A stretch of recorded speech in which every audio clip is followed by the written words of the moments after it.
Good morning. Ranter's back to go into yet another rambling diatribe of the news of the day. Not feeling all that well, and this is kind of early morning for me, and I'm going to have an early work day, so I don't even know why I'm doing this, though I am compelled to do this. I'm going to read you something first before I get into what I'm going to talk about. This is a quote from Steve Bannon. "The Democrats don't matter," Bannon told Lewis. "The real opposition is the media, and the way to deal with them is to flood the zone with shit."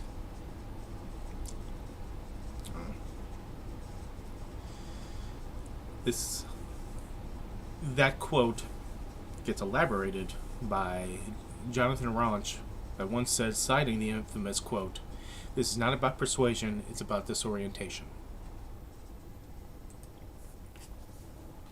Okay.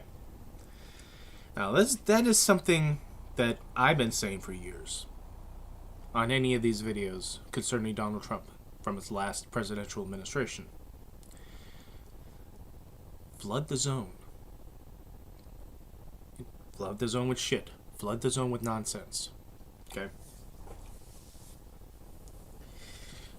This is why we really, including myself, have to temper our outrage on whatever we see or hear President Donald Trump says.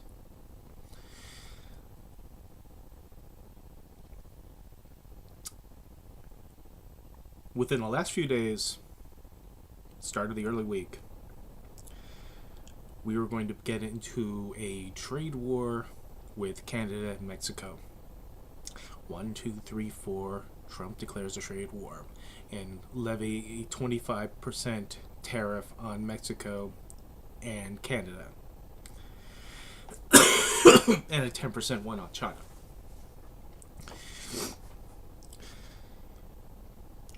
Then we get calls from the presidents of Mexico and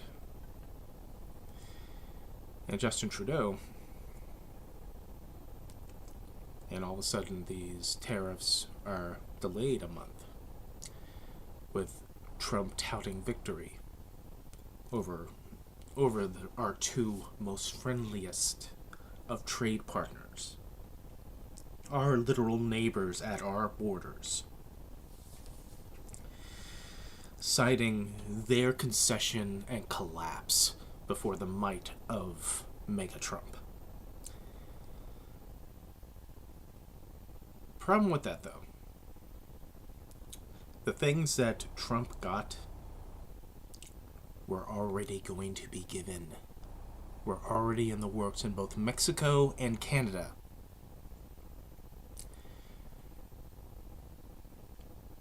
In terms of Mexico's probably the more egregious of this distracting nonsense. Not only that Mexico dedicated to put 10,000 more border security at the southern border from their angle, which they had agreed with the Biden administration to send 15,000. They already agreed to this. But the reason why this one's a little bit more egregious than, let's say, the Canadian one, which we're about to get into, is that the Mexican president, she, through the readout, showed that Donald Trump neglected to mention what our concession was, which was us trying to stop the exportation of guns that would be flowing to the south of the border.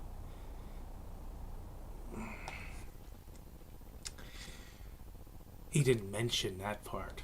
You know, those guns that get sent down to Mexico find their ways into the hands of the cartel, the same cartel that Trump wants to be labeled as a terrorist organization.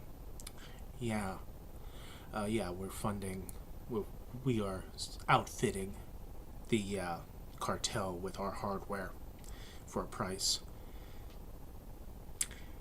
given the topic of discussion that's going to actually be about this. A lot of that going around. And then Canada. Again. Canada promised to beef up more security at the border, at the northern border. Which, again, was already promised, was already in the works.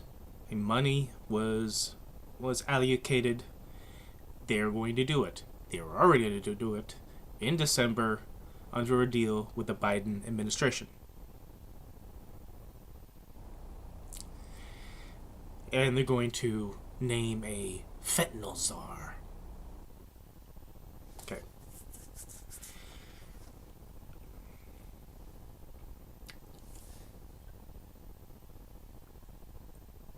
Both countries that were going to do what they were already going to do before there was a threat of a 25% tariff on their countries. Promised to do what they were going to do anyway. And people are twisting that into a Donald Trump win of his massive ability of negotiating.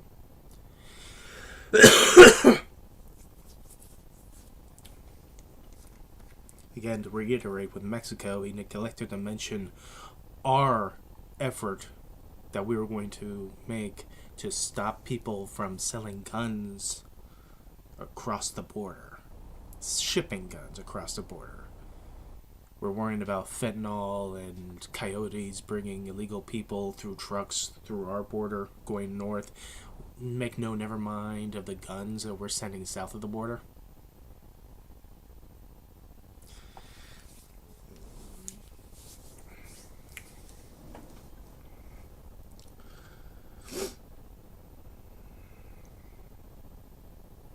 That's when I say just wait. These are the reasons why I say just wait.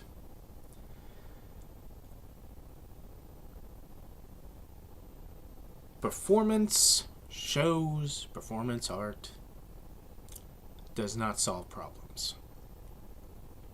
Does not address, combat, or do anything to lower the price of eggs. Much less trying to make agencies not mention the whole bird flu thing. Nor give anybody updates. That should bring the price of eggs down. But like with Steve Bannon's quote, flood the zone. The zone's been getting flooded. If it isn't the tariff bullshit, if it isn't blaming a horrific air collision between a Black Hawk helicopter and a commuter jet, blaming that on DEI for no apparent reason, and being glib and smug upon his answering of questions concerning that horrific tragedy, if he was going to go to the site, and he just goes, "What, in the water? You want me to go swimming? Fuck you." That's always going to piss me off, because that is such an insensitive, god darn... Why am I saying darn? Damn.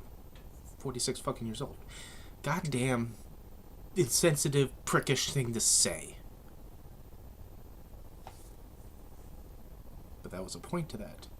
It was a point of being outraged to that.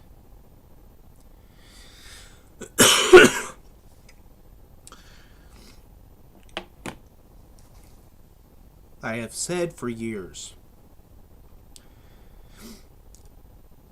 that it seemed, from the perception of someone outside looking into the Trump administration, especially from a point of view of a Trump critic like myself, is that Trump will throw out 3, 4, 5 things that are just egregious, say shit that is just outlandish, just to piss you off, just to draw your attention to these things. Any one of these 5 things to draw your attention, so that we who are watching and the media is paying attention to that.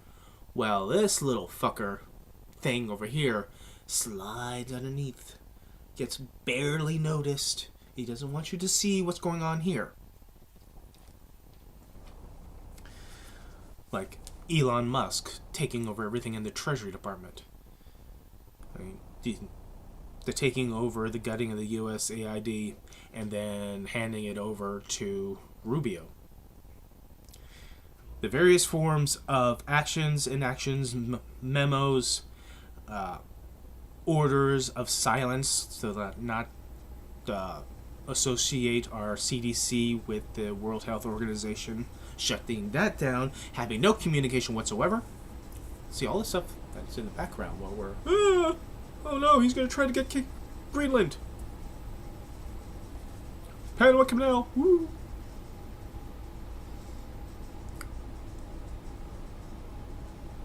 All that's going on. In the background, we're not supposed to be noticing, but then we do notice, because we do have a 24-hour news cycle. We have social media, and anytime there's any word that is found online, people key to it. Excuse me.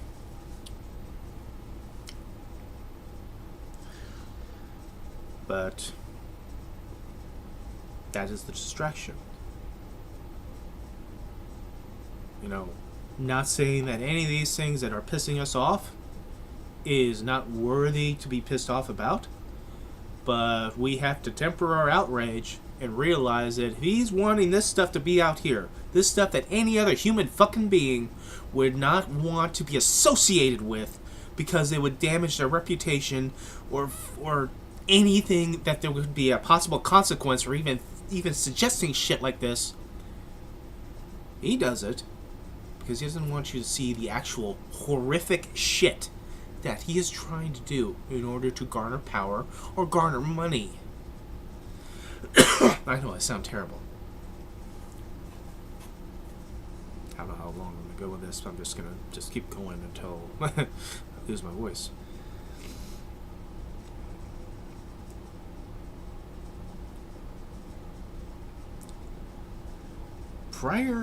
Let's go right into it. Prior to the inauguration, we get word that there is a ceasefire between the Israeli government and Gaza. For months, we saw with horrific, just our eyes glued to the TV, to the webpage articles upon I don't even know if you can call it even a tragedy, because tragedy is too much of a small word for this. That in response to a terrorist attack that normally the Israelis would respond by sending out Mossad with probably the assistance of the U.S. Special Forces to be the knife in the dark to eliminate the agents of Hamas that conducted the attack on October 7th. Instead of that, Israel decided, with Benjamin Netanyahu saying himself that we're going to change the face of the Middle East, decided on a land invasion of Gaza.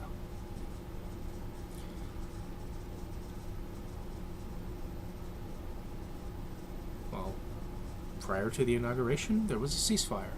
A ceasefire that Donald Trump was getting all the credit for. That his envoy was involved with the envoys and diplomats that Biden had sent, that had successfully got these people, the Israelis and Hamas, to at least agree to sit down to discuss a ceasefire back in May. But the deal got sealed by Trump's envoy. We'll get into that in a moment.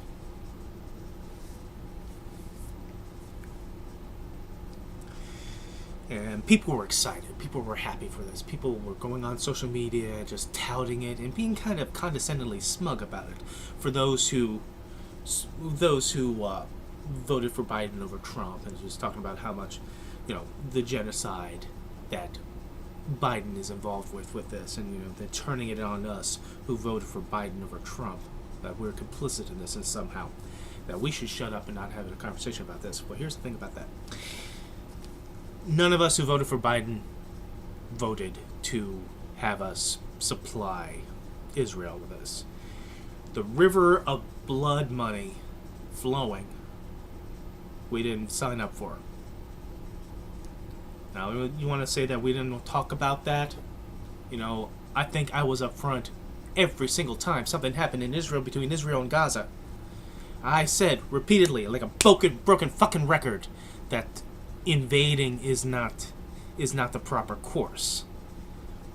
And I have said that, you know, if any supplies or any money that we should be giving to Israel in this time of crisis should be defensive only. That should not be used offensive. But nonetheless, despite those words, you know, I have to recognize and acknowledge that despite any tepid, half-hearted words towards the Palestinian people that the Biden administration or Harris, in her coming up as the nominee for president, said for the plight of the Palestinians, the blood money still went through, didn't it? And I acknowledge that Biden, with that, has responsibility. And we can't deny that, because Israel, I'm sorry folks, and this is not an anti-Semitic thing to say, because I'm talking about the Israeli fucking government, I'm not talking about the people, and certainly not talking about the faith. But the Israeli government, Israel would not exist without Big Brother United States supplying them, supporting them, propping them up. Full stop. And yet, for some reason, little brother Israel manages to get us over a barrel, over our own, you know, fictitious, at this point, positions of morality. Where we, on the shining city on the hill, is coming out to save the chosen people of the chosen land from the point of view, especially from the point of view of an anti-Semitic. That we're coming to save them and prop them up and keep them away from the scary, scary Arab folk around them. But it's like, yeah, we're the big brother saving Israel, protecting Israel. But we must be the big brother that's also touched in the head, because little brother is telling us what to do. Little brother is influencing us to do it. And as I just acknowledged, Biden's hands in this is a little bit stained in blood for us supporting this. I have to mention it to those who mention it to us, that we should not have a conversation about this. First of all, every major political entity in the United States supports it. Supports our defending of Israel. And when it comes down to it, defending Israel, that's fine. When it's defending it, this is not defending it. What they did in the Gaza is not defending it. There's a term called proportional response. Terrorist launches rockets at you, you go after the terrorist. You do not go after the civilians. You do not displace civilians. You do not bomb them. You certainly do not turn off the water and turn off the power and make the place uninhabitable. Yeah, can't even speak. Uninhabitable for them, to force them to leave. And then, of course, when they do leave, they go to their, they go to their refugee camps on their process of trying to leave safely, you still fucking attack them when you're not even supposed to. When you say you're not going to, oh, well, there might be somebody who's Hamas in there. Woo! Yeah, acknowledge that Biden has a hand in that. A big hand, since we're the ones supplying it. But every person in Biden's position would do the same fucking thing. There's only one major politician that I can think of that would not do that, and it's certainly not Donald Trump. It's Bernie Sanders. And just to let you know about my little credentials when it comes to Bernie Sanders, every single election that he's been up, primary, I voted for. So let's not say that I've never supported him. He's probably the only person that would say, no, I'm not going to support this.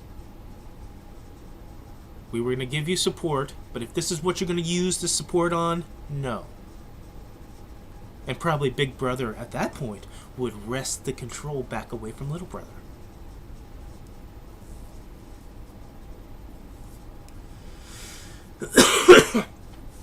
So, with that said, ceasefire happens. Donald Trump is the savior. He's the peacemaker on high. People are... window dressing happens. A little prisoner exchange happens. And so that gets highly publicized. People get to come back to... Palestinians get to come back to northern Gaza. Yay. I want to mention that the day that they're actually allowed in, the day before, they were supposed to be allowed in, but there was a delay. And when there were people waiting to return, Israeli soldiers were shooting at them 24 hours earlier.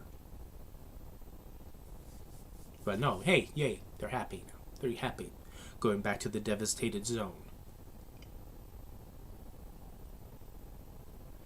We then start hearing words on how the Trump administration, through their envoy, through their envoy, and then through Trump and through various other people, how they were working to try to find countries to take in the Palestinian people.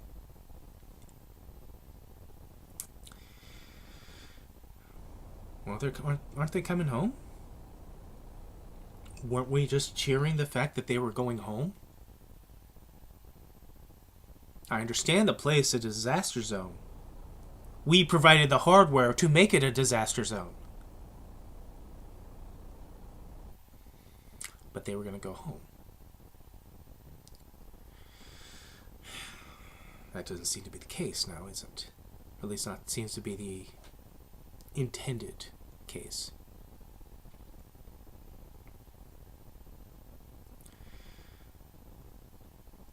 Upon Benjamin Netanyahu coming to visit and making his meetings with Donald Trump and them having a joint press conference, Donald Trump decided to let us all know that the United States is his intention to take over the Gaza Strip.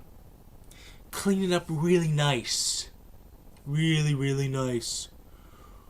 Creating so many jobs for the people in the area. But we're going to take it over. We're going to own it. And there's many humanitarian Arab countries out there that will be more than happy to take the Palestinian people. Nearly 2 million of them. We'll mention Egypt. We'll mention Jordan.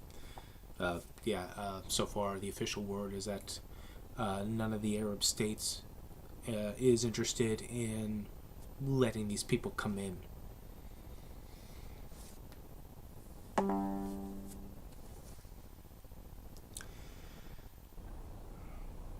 But they're going to clean it up real nice for the people that live in the area. They'll get plenty of jobs. Yeah. The people in the area, who are they going to be? Because it seems like it's not going to be the Palestinian people. You want the Palestinian people gone.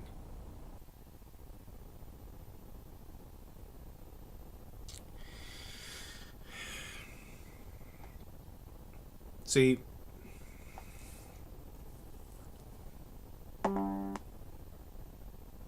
as a TDS Trump critic, it is almost my nature at this point to be cynical to anything that happens concerning Donald Trump. As easy as I am to knee-jerk an outrage of something he says or fucking does, but is ineffectual, but nonetheless attempted to do, I also at the same time reserve myself. Anything that happens, I say, just wait. Even when it's supposed to be positive. Like the ceasefire. Everyone's happy about that. And I go, just wait. Because I wait for the other shoe to drop. Because I don't take things sight unseen. I don't say, I don't care how it happened, it just happens, I'm glad.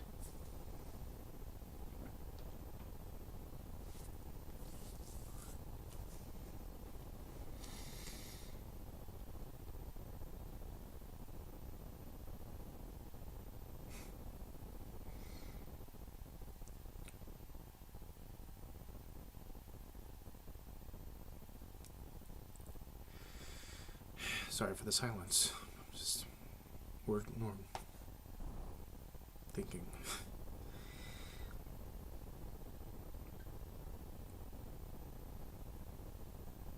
A lot of things come and go.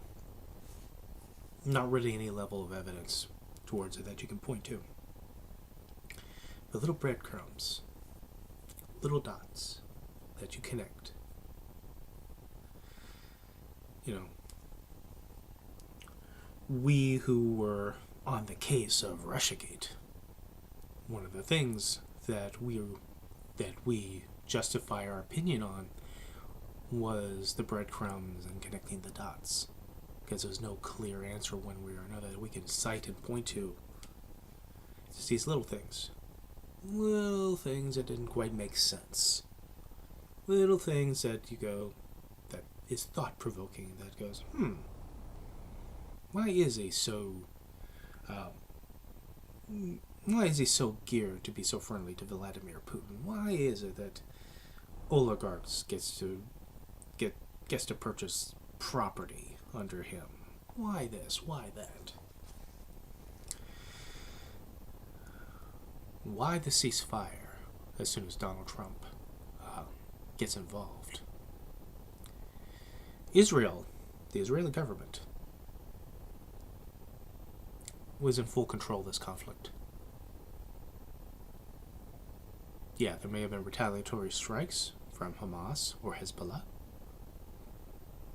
but in terms of the actual gears to the ground, bulldozing of the Israeli military into Gaza, there was no opposition that could stop them. They were in the driver's seat in our tank. The Israeli government's actions is the irresistible force, and there was no immovable object in their way. So at any time, they could have sat down and called for the ceasefire. And sure, Hamas could bluster and have some verbal opposition, but ultimately they would have to concede to even exist, which they barely do. The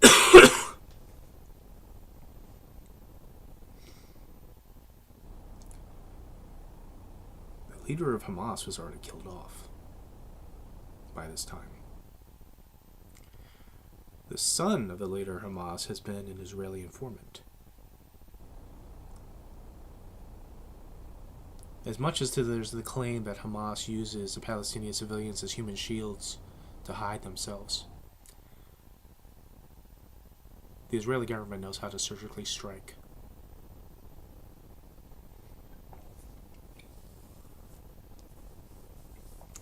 Breadcrumbs. Why is it, how is it that the Trump envoy was able to secure the ceasefire that the Biden administration was incapable of doing?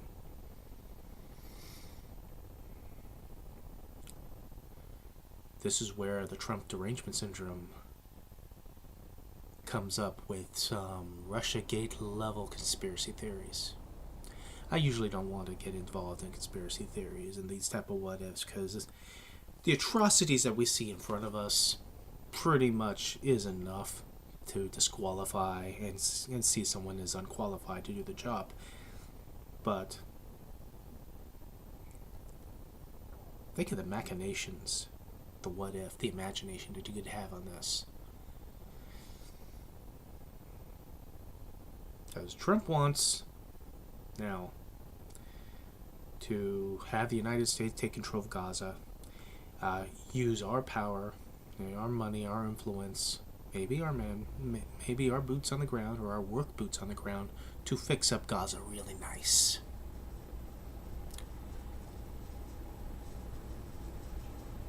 To move out the Palestinian people so that those other people in the area, I wonder who, would take over. Why would he do that?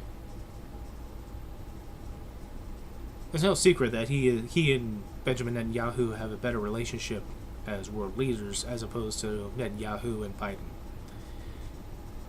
Whatever you will hear upon the having arguments, or Trump thinks that Netanyahu betrayed him by not being 100% with him on his opinion of what happened in 2020, that's immaterial. Those are words. Because the actions of Trump moving the embassy from Tel Aviv to Jerusalem, even though that would cause civil unrest among the Palestinians, the dedication ceremony happening split screen with the civil unrest and the rioting because of it. I remember that.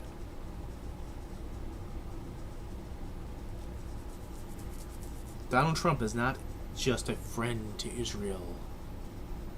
He is a business partner. Here comes the conspiracy theory. Russia gets style. On a number of levels, the Israeli government under Benjamin Netanyahu actually funds Hamas on one level to another in order to keep the argument of there being a two-state solution off the table of what happens to these people in Gaza. There is some talk, I don't know if it's confirmed, so this is opinion, but there is some talk that at the attack on October 7th that Hamas launched, Israeli fired first, and this was a reply. But however it was done, and champagne glasses were clinked because now is our time. And unlike any other attacks that came before, they were going to take the land. And they were going to kick those people out. Or kill them. Either way. Brutalize them horribly. And simple-minded Big Brother United States was going to be right there with them, supplying them with the blood money and the munitions and the guns in their hands and the rockets they fire.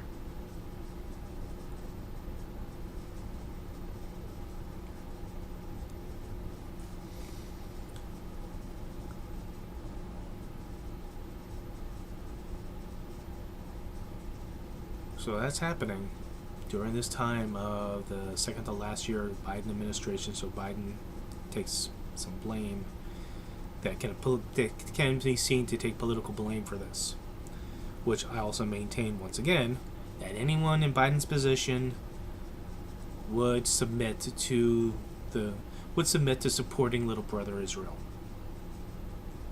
There's only one person, as I said, that would probably say no.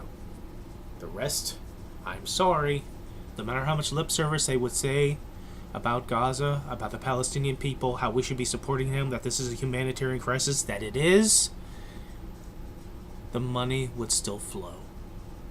The weapons would still flow. And they would couch it under the guise of defending Israel. And you find any politician that tries to say otherwise or tries to be honest and upfront of what's going on with Israel and Gaza, they be labeled anti-Semitic. That already happened to the squad in Congress.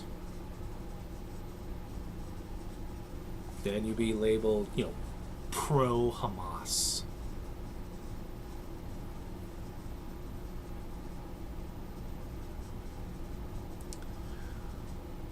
So this conflict goes on. Again, this is a conspiracy theory. Conflict goes on. Donald Trump gets into position. He gets the nomination. Getting the election nearing. Don't make a deal with Biden because that would be considered a win for Biden. That story was floating around in the ethers. That wasn't confirmed. But the story was that Trump specifically told Netanyahu not to make any deals with Biden. Don't make any deals till the election is settled. If that was actually true, then he did not give a shit, and he never gave a shit about what happened to the Palestinian people. I mean, how many people, if that was the case, how many people would have died from that point to the point where they announced a ceasefire?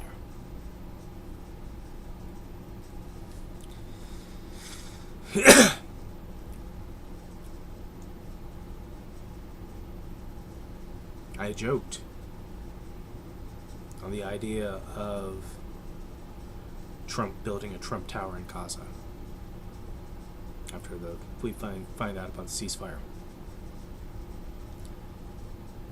And I did not realize how much of that is actually probably fucking true.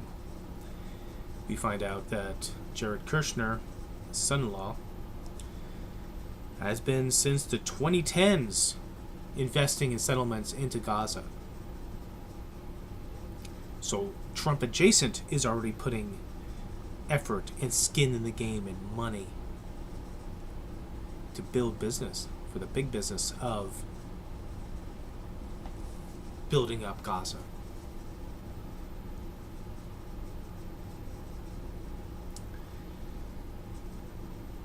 And for such a small piece of land, relatively,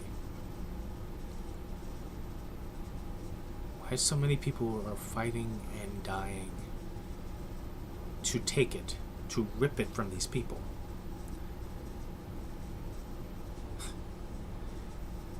Then it turns out in 2000,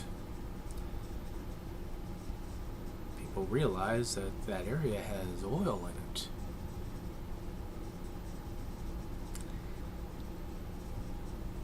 Trillion cubic feet of oil,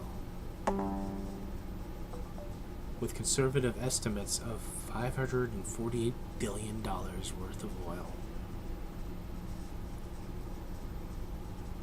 Underutilized.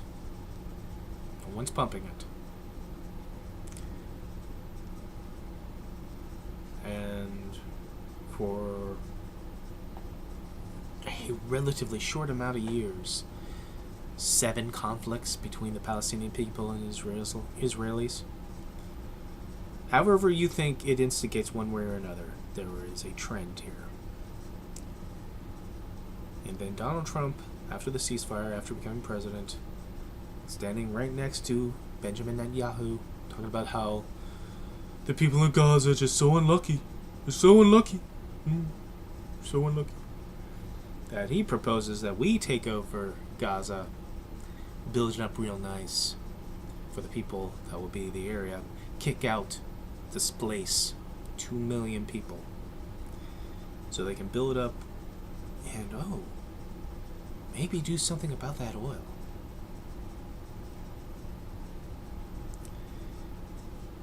And the connection point of that with us, well, there goes our financial windfall now, is there?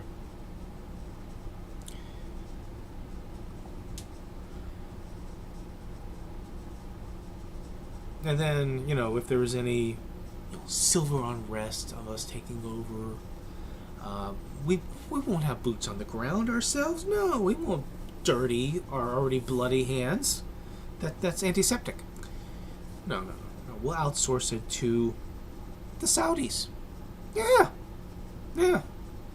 Saudis have been more than happy to assist us with this for the betterment, because that'll bring peace to the Middle East.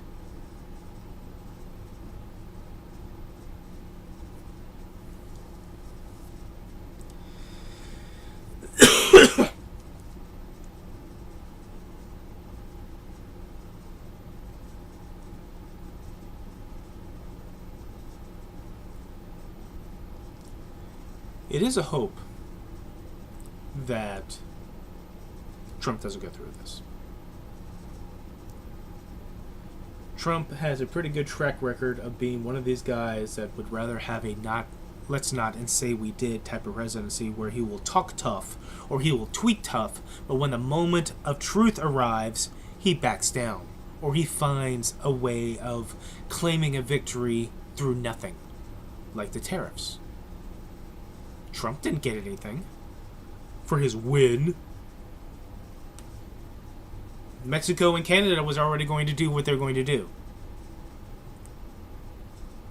He just made it seem like they were backing down and conceding, and these are the things they're doing, so please don't tariff us.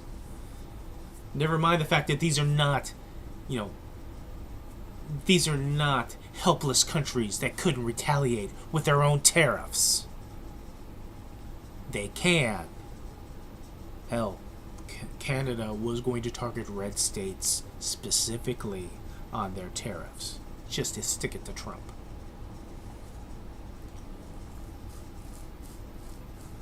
We may have the bigger guns pointed at them. They also have guns pointed at us, and no matter how big the gun, someone gets shot, someone dies. Figuratively, in this economic state. What's the price of eggs? Remember, one of those distracting day one bullshit promises? The same thing of the end of the... Still waiting on the 24 hours of the ending of the Ukrainian-Russia conflict. Distractions. Could all these distractions be for this? Be for us taking over Gaza? So that we're too busy with Musk sig heiling or whatever.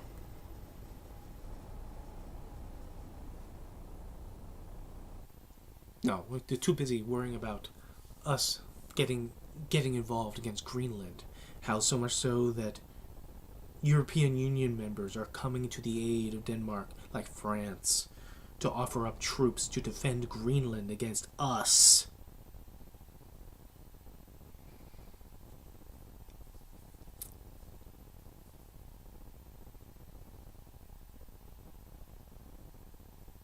But no, we'll just take over Gaza. That will bring down the price of eggs. It's what you voted for, right? If Biden voters voted for him to start the genocide, provide the blood money and the resources and the weapons for the Israeli government to conduct a genocide, then Trump voters voted for Trump to finish the genocide. And you know what? I don't believe that. I don't fucking believe that.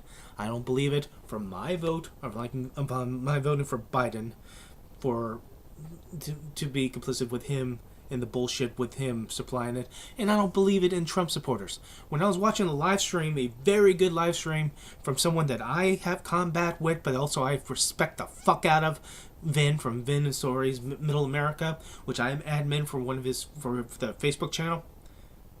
You know what? It was very good piece of the live stream, just watching the realization of somebody who was just happy that the war was over. And you know what? As much as I can fight with him,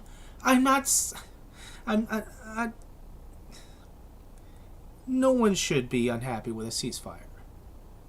But I'm a Cold War kid. I'm 46 years old. I lived through the 80s and into the 90s. I remember. One of my youngest memories being in school is hearing the practice of an air raid. In the 80s, we still had that fear of the Soviet Union. So, we understand the concept of trust, but verify. But watching this live stream and commenting on it and getting involved in it, there were Trump supporters there that was acknowledging that no, they didn't vote for this. If they knew Trump was going to do this, they wasn't going to vote for this.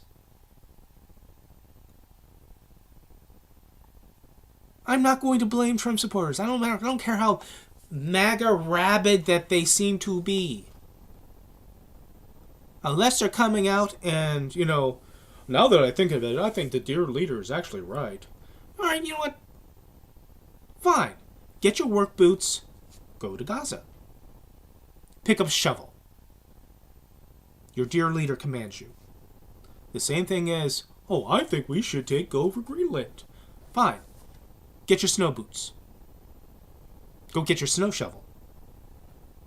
I think we should take over Panama Canal. The dear leader says so. Get some sunscreen. Go to Panama.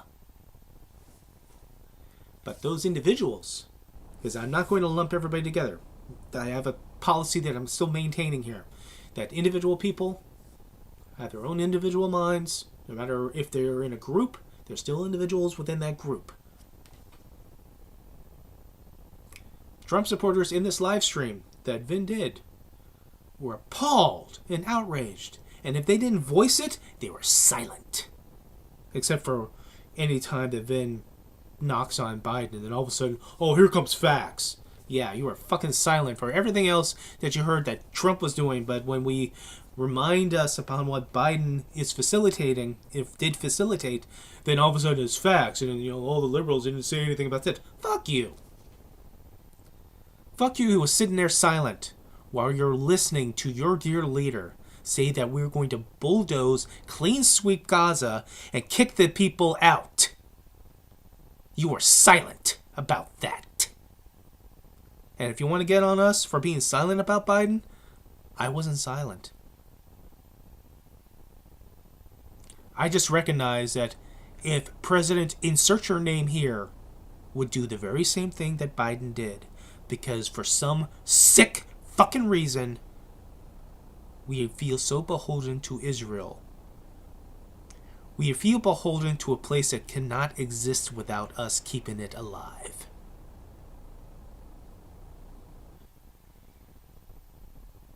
I want the Israeli people to be able to live in peace. I want the Palestinian people to be able to live in peace.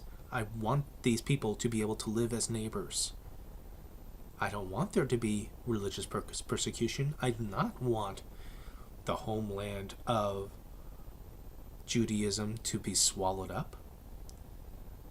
But at the same time, I don't want people who are Palestinians, who are Muslims, or Coptic Christians, or something else entirely, to be silenced either, to be displaced. One of the telegraphs of what was going on here, which I mentioned a few times, is that two prominent members of the new Trump administration, Elise Stefanik and Mike Huckabee, both said that Israel has biblical right to Gaza.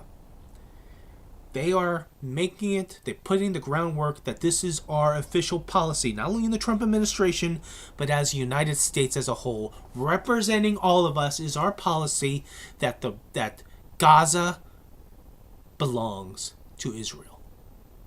That is our official stance.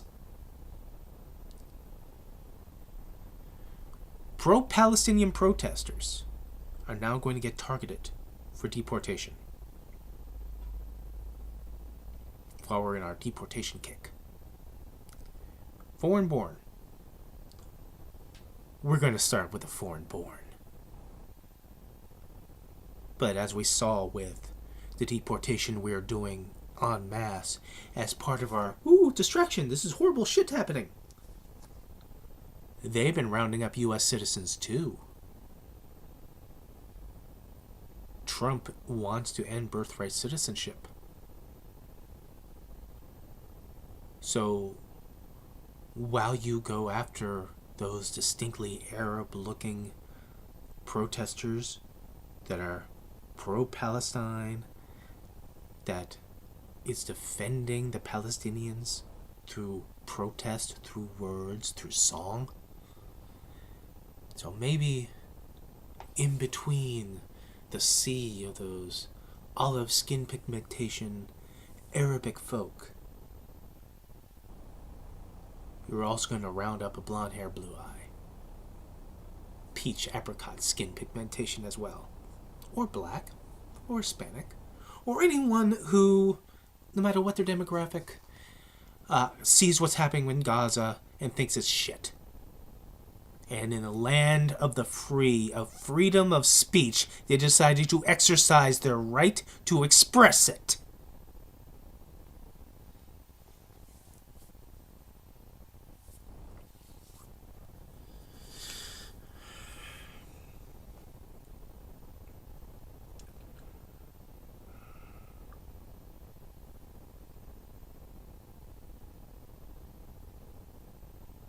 It's hard to gauge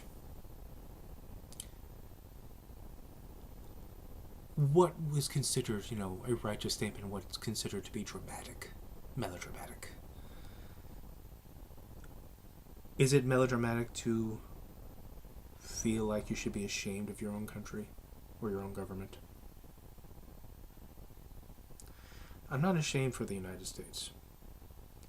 For all the horrible things that we have done and we have been doing, there are good people here. Either acknowledge the bad things that happen or are unaware, but they themselves are not bad people.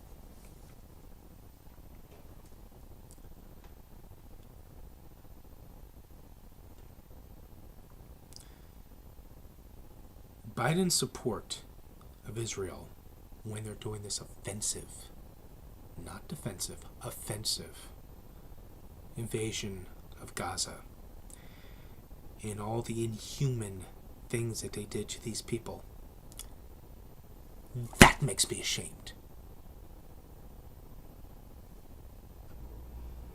We should support our allies. Absolutely, 100%. To a point. I've been a supporter of Ukraine, despite their own shitty things that they've done. Because I feel like even if the government itself is shitty, that doesn't mean Russia should come by and try to reclaim their territory for the Russian Empire off of people who are not part of the government, who are not asking for them to come, who are being grounded up no different than anybody else.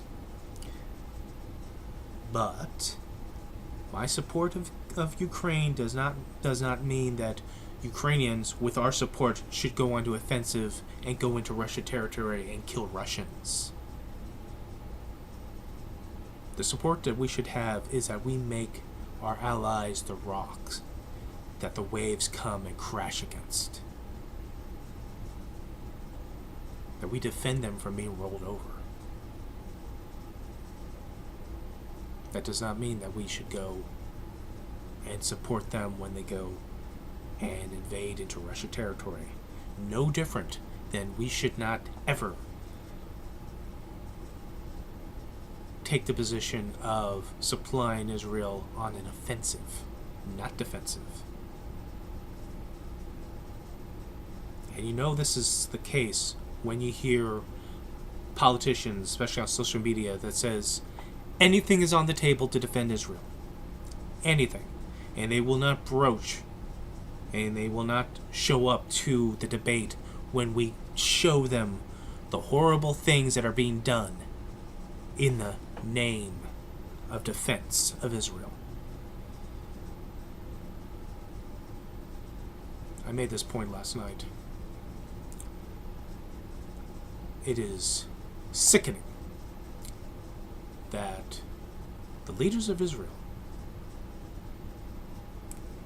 are performing tactics and policy in this genocide that their grandfathers and grandmothers suffered under the Nazis. Again, if I have to reiterate myself again, I crowbar separate the Israeli government from the Israeli people and the faith of Judaism. The people themselves just want to live in peace. They want to conduct themselves in peace. They want to live in a place where they and their religion is not subject to persecution. And even if Israeli people are gung-ho in being settlers, I will also couch and err on the side of they have nowhere else to not be saturated by the propaganda of their government. Plus, they are also attacked by those on the other side. But those on the other side are not the Palestinian people as a whole. One of my a meme that I've seen multiple times during this conflict is the devastations of Gaza, devastations of some the Israeli neighborhood. You see Israeli people on one side of the line, you see Palestinian people on the other side of the line, and they're both wrecked. And both groups are wrecked. And like in the background, you see, the symbols of Hamas and symbols of the Israeli government as they're fighting. These are the victims, their very own people.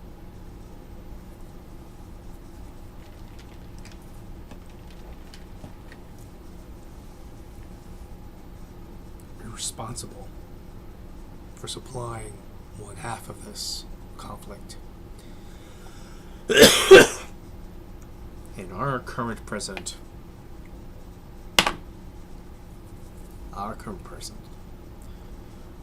wants us complicit in finishing the job. See, one of my irrational arguments with my friend, he's still my friend, with Vin,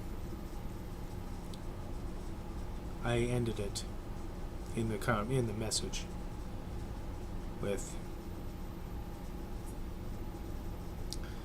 you can say that Biden facilitated the start of the genocide. I said this before. Trump is facilitating the ending, the finishing of the genocide. Not stopping it, finishing it. As he told Netanyahu before the election, because it was bad PR. Finish it. There's a difference between stopping and finishing. Stopping means you just stop. Stop what you're doing right now. Finishing means finish it. Finish what you're doing. Get it done. Get it done. Get your objectives. Finish it. That is different than stopping.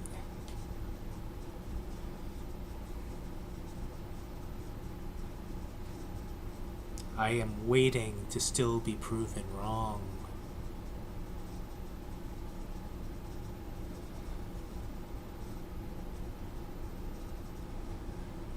So let me go back and land this plane somehow, which is actually a horrible phrasing given the plane crashes lately, so forgive me.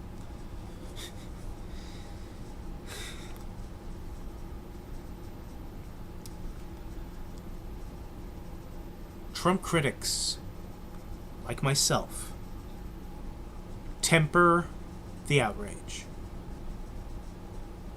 We might get pissed off at every little thing this fucker does, but while he's distracting you with all this bullshit underneath, people are going to lose their homes, people are going to die, people are going to be displaced, and genocide that is continuing will get finished. But hey,